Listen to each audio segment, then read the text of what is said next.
Hi friends, ఈరోజు అయితే మా Sunday special fish fry and fish curry అన్నీ వేసి మంచిగా మ్యారినేట్ చేసి ఒక 1 అవర్ అయితే ఫ్రిడ్జ్లో పెట్టేసిన.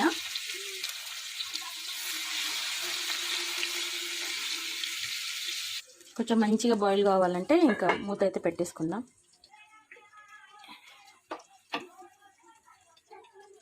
ఇట్లా వంగుతుంది, ఎంత చూసినా కూడా ఒక్కొక్కసారి ఇట్లా అన్నం పొంగిపోతుంది, పక్కకే ఉన్నా కూడా పొంగిపోతుంది. నాకైతే చాలాసార్లు అయింది. మీకేమైనా ఇట్లా అయితే కామెంట్ చేయండి. ఇంకా ఇదైతే ఫిష్ కర్రీ చేసిన, టేస్ట్ చూడాలి ఎట్లుంటుందో. ఇక్కడ రైస్ అవుతుంది, ఇక్కడ ఫ్రై అవుతుంది. ఇది మా స్పెషల్. ఇంకా ఇన్ని చేసేటివి అయితే ఫ్రై ఉన్నాయి. ఇవన్నీ చేసేసి ఇంకా వేడివేడిగా తినడమే, పిల్లలకు పెట్టేసి నేను తినడమే. మీ ఇంట్లో ఏం తిన్నారో నాకు కామెంట్ చేయండి. సండే స్పెషల్ ఏం వండుకురో కూడా కామెంట్ చేయండి.